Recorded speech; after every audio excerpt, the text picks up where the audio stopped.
faced tyrants and would-be gods. Seen friends lose life and limb. But there's always someone bent on breaking the world.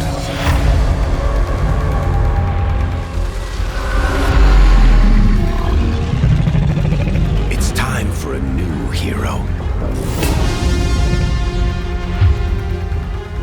No magic hand. No ancient prophecy. The kind of person they'll never see coming. We've got your back. I've got your back. Demons, dragons, darkspawn. Even the Dreadwolf.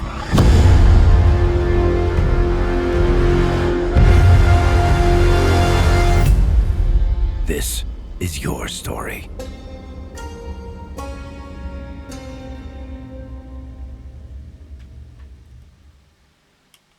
And that was it, everybody. So welcome again. This is your boy Roar Extreme with my desktop. As you can see, this is the new trailer that had been released by Bioware in the Games Award 2020, and I was watching the stream, and I was actually waiting for this specific trailer. It's a very short trailer, nothing else, no details that had been given, just a trailer, and it's just a minute short. But yeah, we have details in this game. I love this game. I followed this game since Origins. I've been playing the game over and over. Dragon Age Origins, even the Dragon Age 2 and Inquisition. And now we're looking at the Dreadwolf Rises. Now, I have written down the script that Varric used for narrating, so if you guys are fans of the Dragon Age series, you would have noticed, or you would have heard that this was Varric that's narrating the trailer. So he might be coming back. I wouldn't want him as a companion again. He had so many battles with him already. But before we go, let's just go ahead and check out the trailer and the details that they provided before we put our tinfoil hats on what we can expect from the new Dragon Age. As you can see, we're watching this from the official Dragon Age YouTube channel, so you guys can go check that out as well if you want to watch the trailer over and over. But let me just provide you my insight on what I think we can expect from the game. I've faced tyrants and... Alright, now the first line and the first image is this, whoever this is. But based on the line, if you're just watching this once or twice, you might not actually even think about who these characters are or what these artworks are. But if you've played Inquisition, you would have noticed that Solas actually paints on the walls. And he does this kind of art form. And from Varric's line, I have faced tyrants. Obviously, this is Meredith from Dragon Age 2. This is her sword, the one that she sculpted from the red lyrium. And would-be gods. Now this, after like watching this 3 or 4 times, I always thought that this is a woman. Kind of reminds me of Esmeralda in Mobile Legends, but it's not. The line that Varric told us in the narration is that this is a would-be god. Now, if you take a look at the artwork more intently, we'd see that there's a ball around the hands, or the hand is actually holding or manipulating some kind of a ball. If you play Dragon Age Inquisition, you'd know that this is the elven artifact that Solas actually gave Corypheus. And if you look at the garb, this is very characteristic of Corypheus's garment. Now there are red here on this side of the face. I thought it was a flower or a ribbon the first few times that I watched it. Now if you look at Corypheus, he does have red lyrium growing on his face. So this might look like a woman, but with the line, the artifact here, the garb, we can tell that this is Corypheus. Seen friends lose life and limb. Now this But part, there's always someone bent on breaking the world. those two artworks look like, at first when I saw this looks just like a cave painting or something, Bent on breaking the world. which is very characteristic of Solas's art style. But it's also kind of familiar. If we take a look, it looks like an elven symbol or something. Now if you visit the official Dragon Age website, you'll see this artwork at top. As you can see, this is the Dread Wolf, Fen'Harel. And then there are two symbols at the side. And you see here Meredith and Corypheus as well. This probably is the Golden City that had been corrupted. We don't know. Or probably this is representative of the world. Or probably Tevinter. And this is Solas breaking the Fade. Or the Beyond. Or the Veil. He's breaking the veil since that's what he had been set out for. I'm thinking that since Solas actually created the veil and trapped the Evenuris, he set out to break it and bring back once what elves had before he tricked the old gods, before he tricked the Evenuris and the Forgotten Ones to be trapped in the veil or in the Fade. And that's what he's set up for. Now we'll go a bit more into details of that later, but I'm just showing you what these two artworks are. I'm thinking that these two might actually be two elven gods.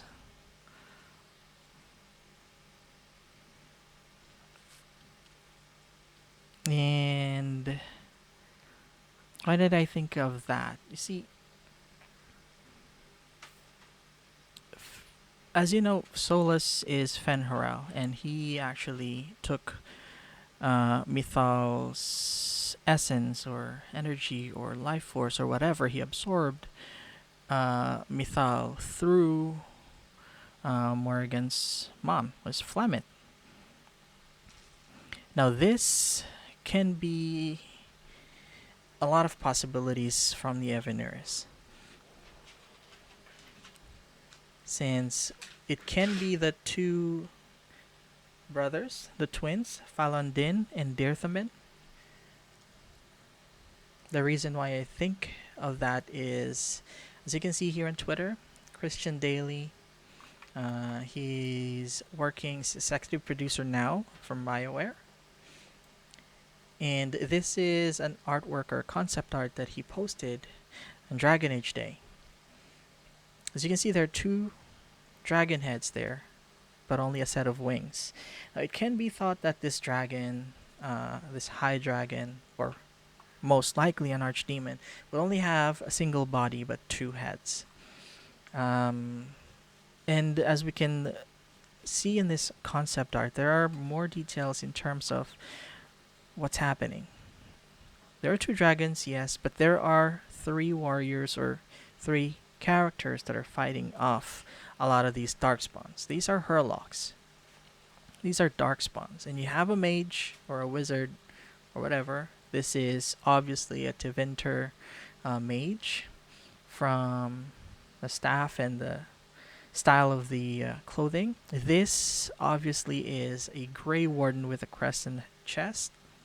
This is a Grey Warden, and then you have the character that was present in the very first trailer, or the very first well, I wouldn't call it a trailer, but the very first teaser that they sent, or they showed us, I think it was in Gamescom, that this is an Antivan Crow. She was holding a rapier back then, but now she has a bow. But it's the same concept art, same armor and mask. Now, there's so many darkspawn, and it doesn't look like it's underground. And we also have this either two high dragons at the back or archdemon. Now this very reminiscently looks like the archdemon, or the fake archdemon that Corypheus actually controls in Dragon Age Inquisition. But the art seemed to look like they're conjoined at the body. Now Dirthaman and Falon Din are twins. Now they're not connected twins, but they have vows. You see, Falon Din is like the god of the dead. Like he's the one that sends the souls of these elves to the beyond, like to the afterlife, and he's the one that guides them. Now in the Fade, Falon Din actually went to a place to do his purpose or to serve his purpose that Dirthaman cannot actually reach. That's why Dirthaman's symbol has two ravens, because those two ravens represents, the two ravens or probably demons or spirits that he had met in the Fade that brought him to where Falon Din is, because he wouldn't be able to reach there on his own. So he had the help of those two ravens to reach Falon Din. And when they were together in the Fade, they vowed to each other that they'll never be separated again. So that's why I'm thinking that we might actually get another blight coming to us with an archdemon that is actually conjoined. You see, there's some kind of a relationship between the old gods of the Tevinter Imperium and the Evenuris. Same number of gods, probably the same timeline. We cannot actually determine that for a fact, but there might be a correlation between the two. Now, if there are only two remaining dragons in the Blight, then it might actually be related that Solas needs to have the double Blight happening with the souls of Dirthaman and Falon Din together in that single Blight, so that he can collect those souls, the same as what he did with Mythal. We might actually find out that Solas has all of the other elven gods' essences or souls with him already, and that's actually his means to break the Fade. Always someone bent on breaking the world. And this time it's actually Solas that they're mentioning. It's time for a new hero. Now we're seeing here new footages, probably in-game engine, a Frostbite engine, but I think this is not an like what you would see in-game. This is just a trailer. It's not an actual game footage. But you see here, what are these things? We've never seen these before. This looks like a Pokemon or something, but this is a giant turtle. Now he mentions here that it's time for a new hero, but the boots looks like it belongs to a Grey Warden, with these flaps going off right here, like here, and the area looks like the Anderfells. So we might actually be looking at a Grey Warden's foot here. Whoever that Grey Warden is, probably the new companion that they've teased. Davrin, I think was the name. This might be his. No magic hand. Now if you take a look here in this castle, and then the one here, almost looks the same. This might actually be the sunrise or sunset of this area. I'm thinking that this is Antiva. because of the architecture style and because of this guy. This doesn't look like Ravane based on the descriptions in the books. This doesn't feel like Tevinter as well. And this guy seems to be an Antivan Crow.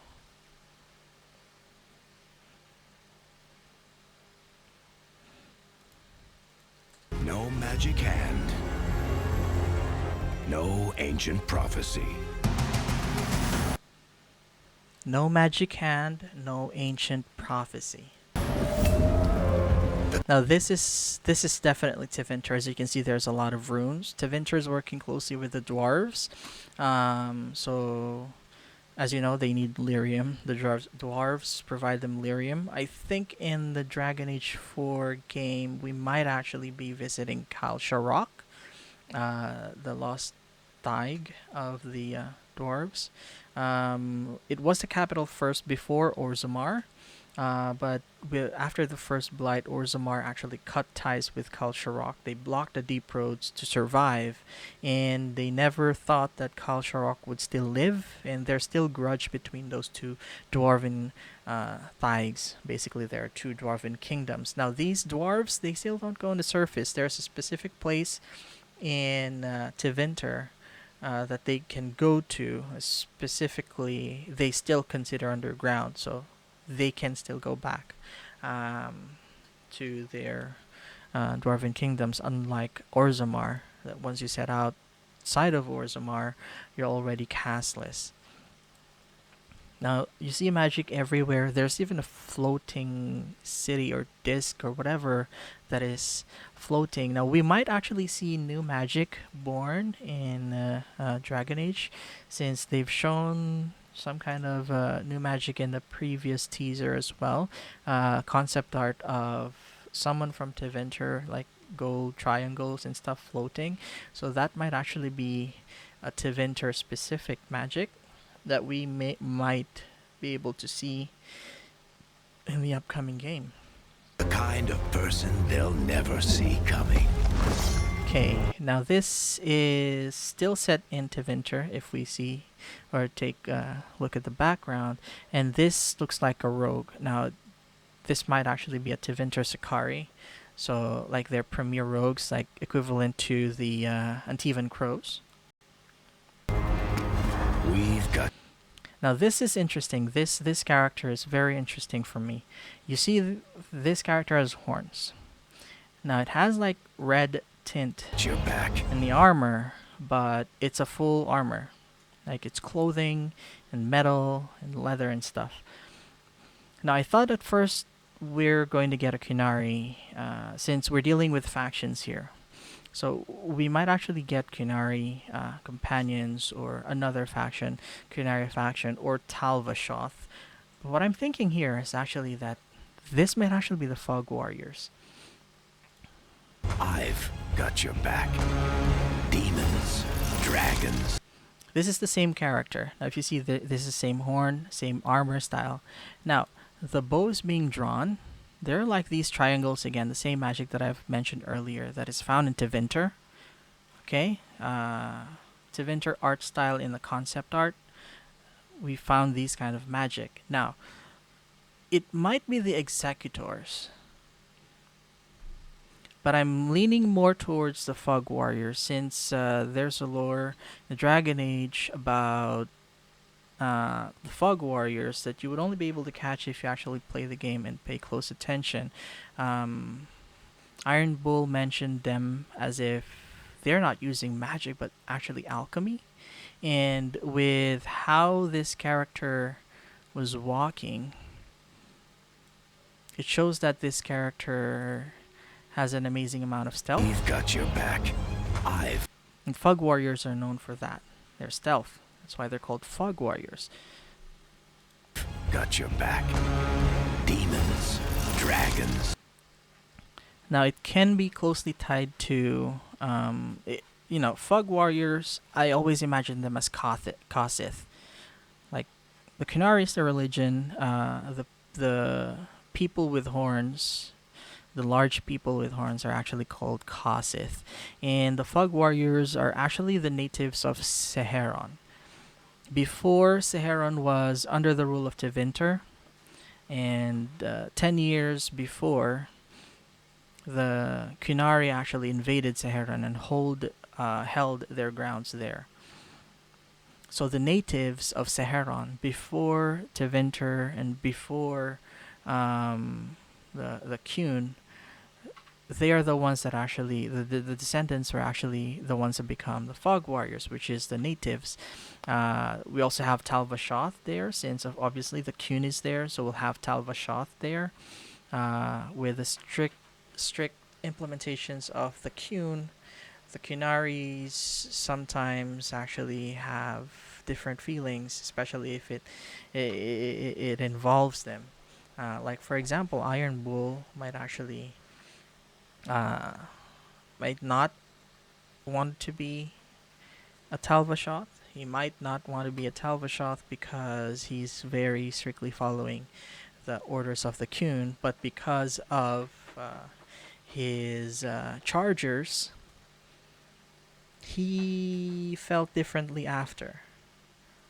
Like he accepted that it's better off not being in the Kun, since he get to be with the Chargers, and he can lead his own life and be whoever he wanted to be. The Kun will not allow that. So it can be a Talvashoth. This can be a Talvashoth, but I'm leaning more towards the Fog Warriors. Second would be the Executor.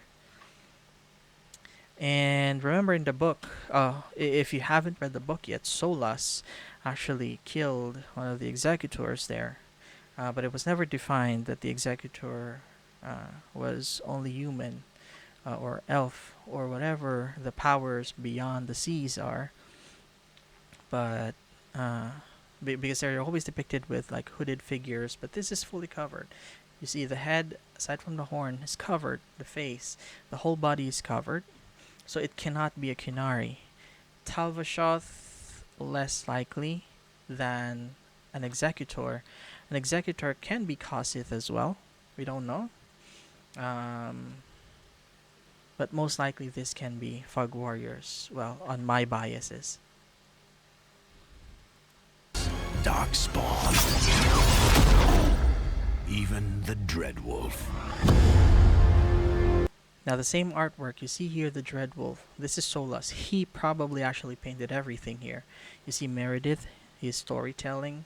See Meredith here, and then Corypheus here, and then these two figures. Now if we go back to these two figures, I mentioned earlier that because of this artwork, this might actually be Dirthamin and Falondin. But if we take a look, this might actually be represented by the moon and the sun, which this figure looks like Elgar'nan.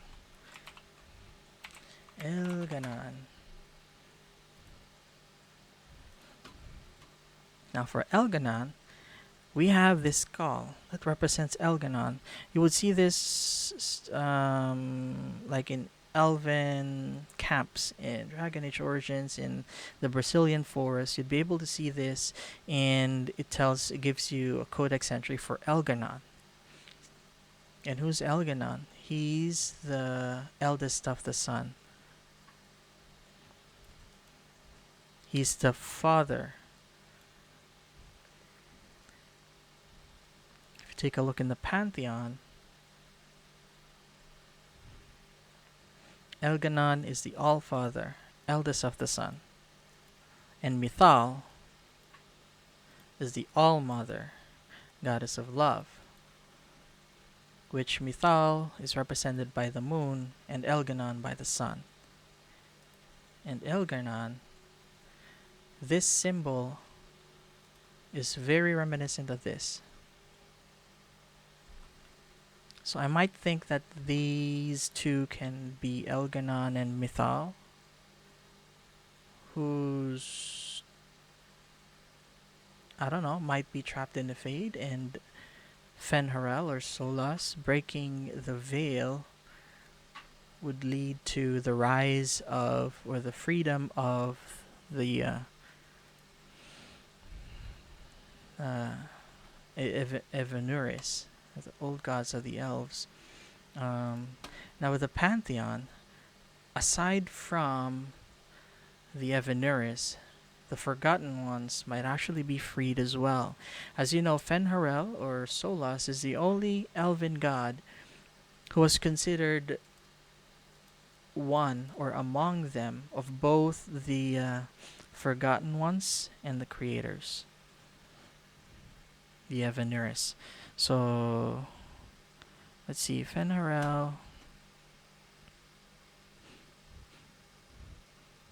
Yeah, only Fenharel could walk without fear among both our gods, which is the Evanuris, and the Forgotten Ones. So the Forgotten Ones is a group of gods, elven gods as well, that is at constant war with the Evanuris, with the elven gods. And only Fenharel is considered by uh, both groups as one of their own. And that's why he was the only one that has the capability to lock away both the Forgotten Ones and the Evanuris, which actually led to the fall of Arlathan.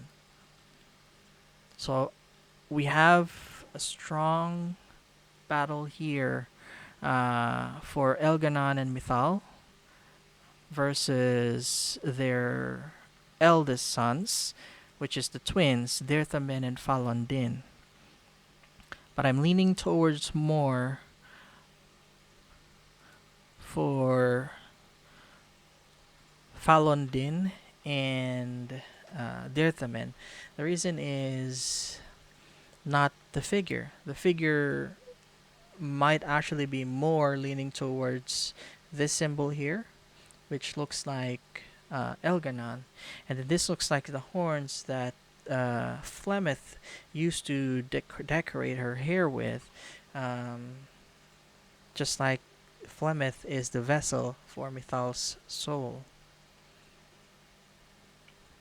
Now, there might be a connection. The reason why I thought that there might be a connection between the old Tevinter gods and the Evanuris is that Flemeth, who's the vessel of Mithal, wanted to preserve the soul of the Tevinter old god in Dragon Age Origins. That's why, through the canon story, is that you, as the the protagonist in Dragon Age story, you, a Grey Warden, would have done the ritual, the forbidden ritual with Morrigan, that will lead to a creation of a child that would harbor the soul of the old god of the Tevinter. And it was a means to an end. And what is that means to an end that Flemeth kept on talking about? It might actually be the end of the veil, the end of the world.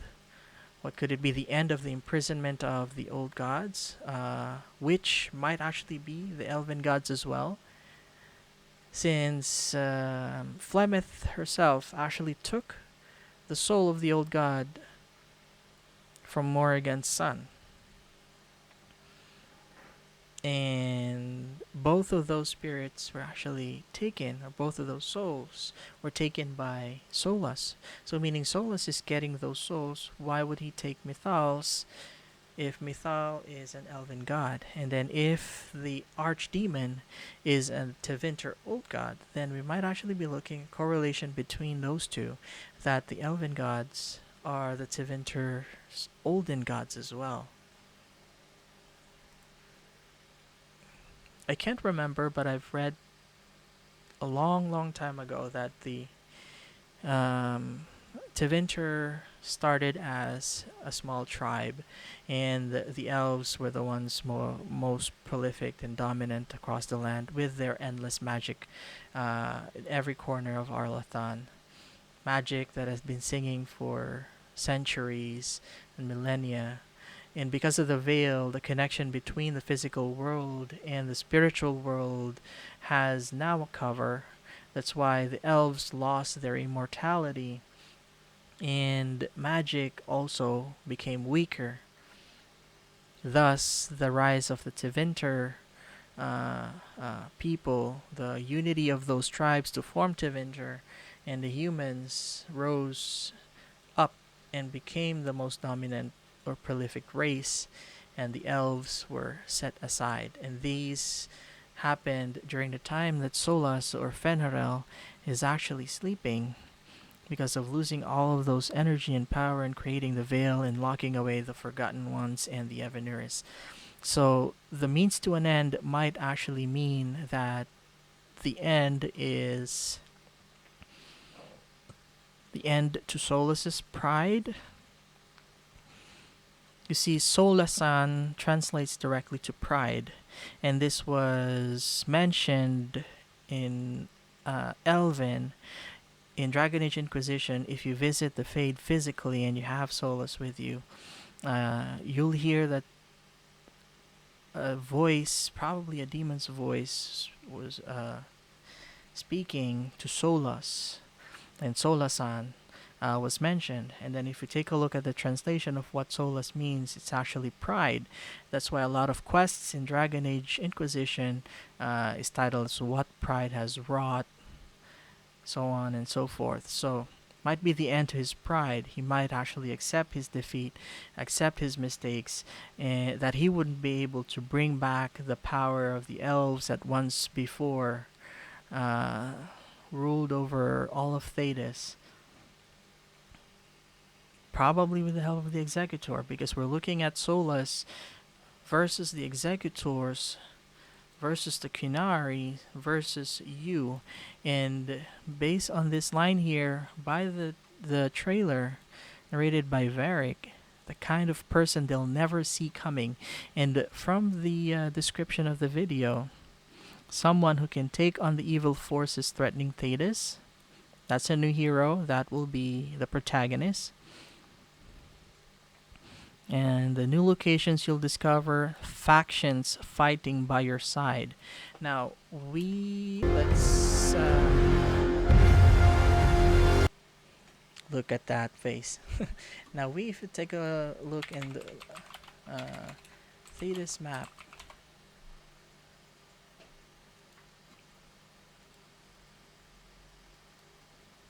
okay, I think this is the largest one that I was able to see.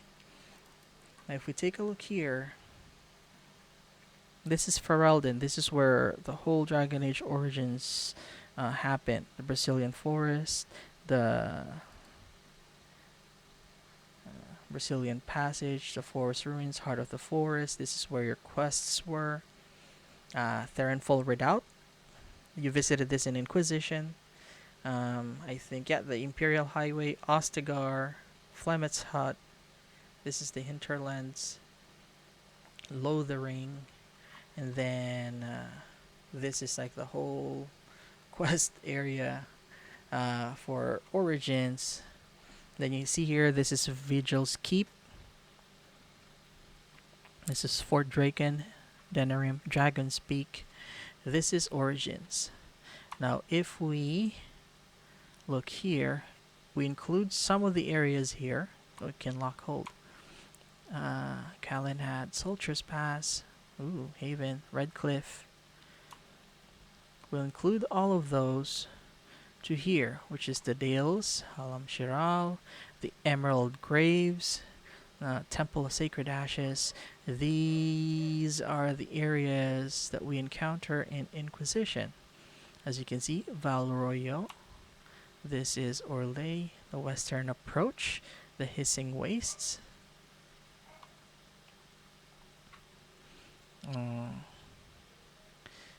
Temple of Pride, or Solasan.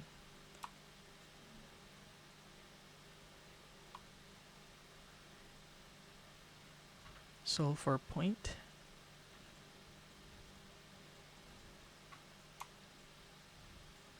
Cerult Glass. Now, this we haven't We haven't explored here yet, but this is the Hunterhorn Mountains. These areas are mentioned in the books, so if you're reading the novels, you'd be familiar with the areas as well. Now, the free marches in Dragon Age 2, we were primarily just in this area. Kirkwall. Kirkwall. Primeval Thaig. I think was it Wycombe? I think this is in the novel, not in the expansion pack. Starkhaven is where the prince is, the Prince of Starkhaven, one of your companions in Dragon Age 2. I don't use him, obviously, since I'm using Varric Ostwick, mentioned in the book as well.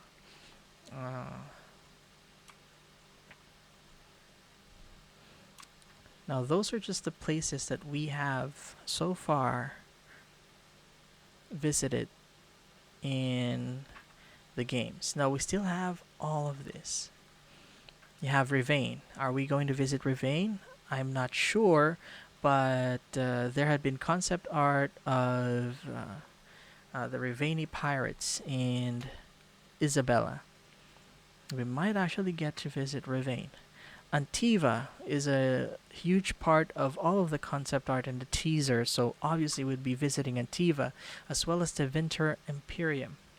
Tevinter is a no-brainer that had been almost confirmed already, but we definitely would be able to visit Tevinter Imperium. Antiva, Rivain, possibly. The Anderfels, yes, since we do already have concept art of visiting the fort. Where is that? Wandering Hills, Wandering Pass.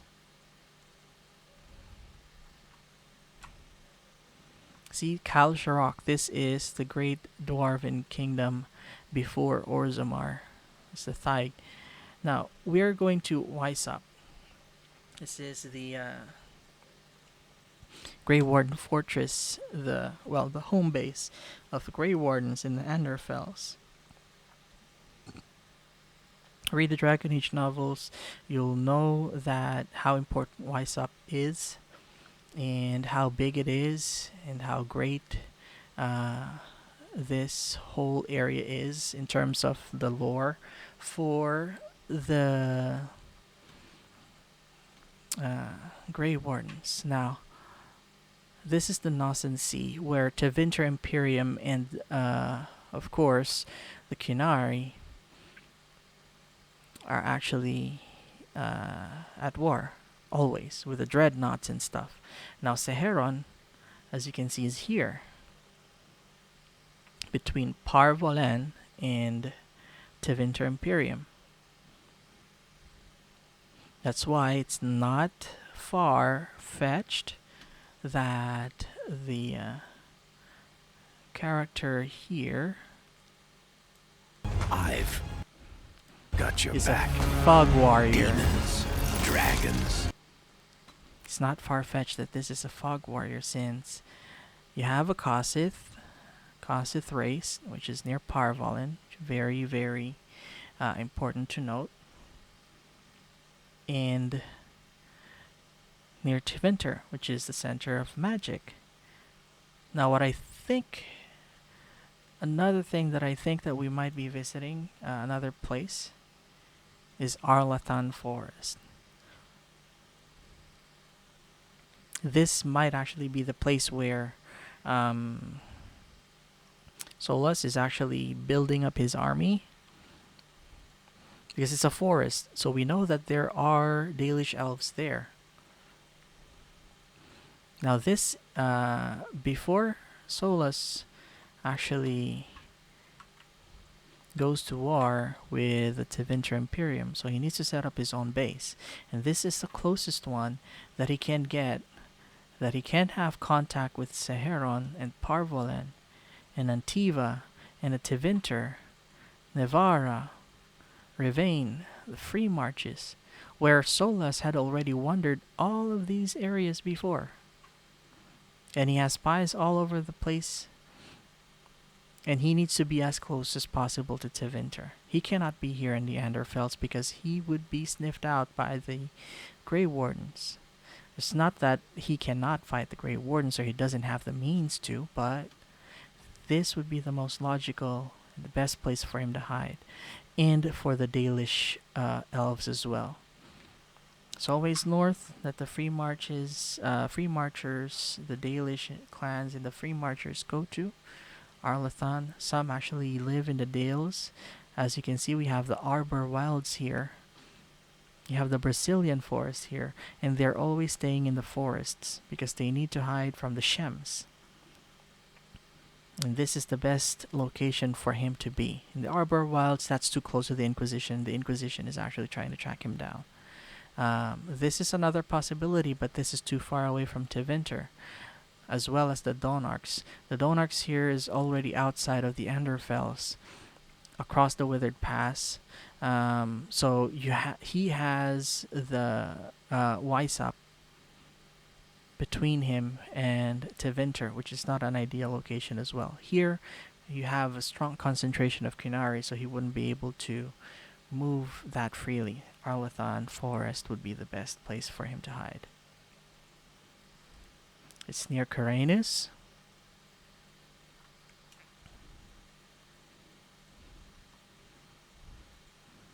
And you have Menrathas here, which is accessible through the water. Now, there's a lot of things that we can wait for, and we can expect from Dragon Age 4. This is the crow that I mentioned earlier in the concept art here.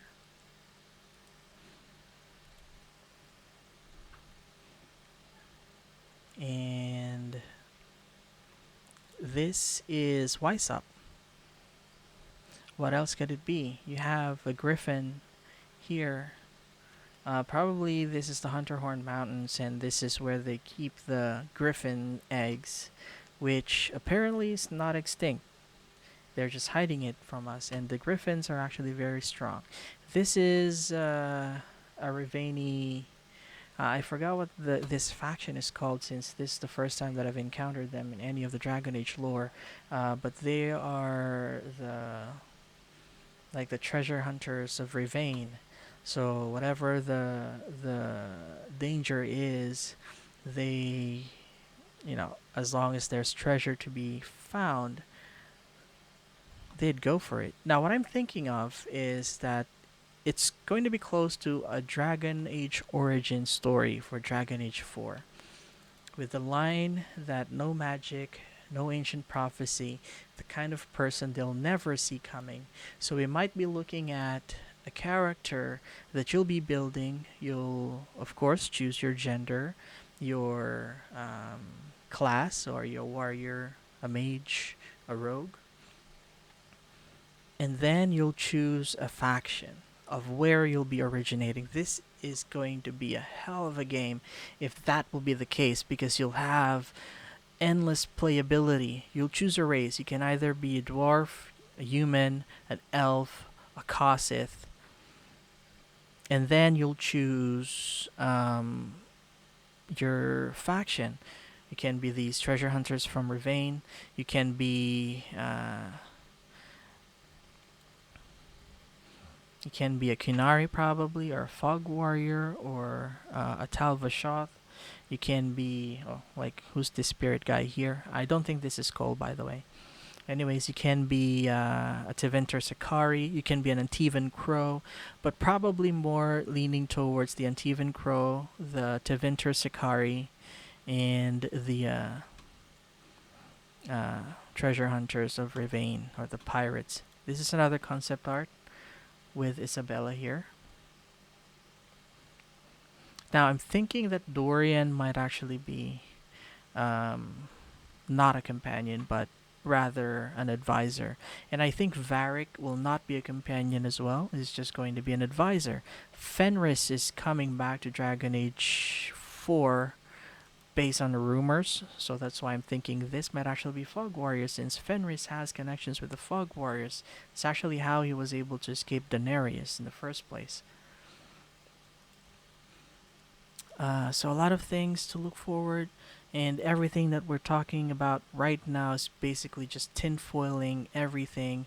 But the only thing that I'm hoping for is that it's going to be the same as Origins, where you'll choose where your origins are from, like your race and your gender, and then your class, and then they'll be adding the factions as well because you'll be working with all of the factions. Obviously, Solus is impacting everyone in Thetis. He's planning to rip the veil apart, and that's why the executors are actually um, spying on him technically, but I don't think that they did a very well job in spying against Solus with his newfound power.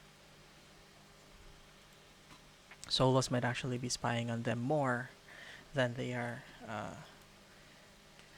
spying against him. But anyways, we might be seeing a heated battle against the Qunari and Tevinter, and then Solus against Tevinter as well. And but we might actually see an invasion of the Qunari to Ravane. The reason is Ravane is the most isolated part, the most isolated location that they can. It's very near Parvolan. And also, of course, what Isabella did back in Dragon Age 2. So we might see a Qunari invasion here, or a Qunari invasion here, and then the pressures coming from Solus here to Tevinter, so on and so forth. So a lot of things, a lot of tinfoils, and a lot of hopes for the new games, but we'll keep our fingers crossed. Hopefully the game comes out as soon as possible, probably 2022. If I'm a billionaire, I would have funded the game, or I would have funded the studio so that they can finish the game. But of course, it's part of the wait, it's part of the game, it's part of what we do. This is your story. We might be looking at an origin story again. So that's everything for today. I'll go ahead and let you guys go. Again, if you want to get more news about Dragon Age, I'll be doing this a bit more frequently as long as we get more information, more leaks, and more rumors for the new Dragon Age. If you like that kind of content, just leave a like in the channel. Subscribe so that you don't miss anything, and leave a comment down below and let me know what you guys want me to talk about next. Again, it's your boy Roar Extreme, signing off.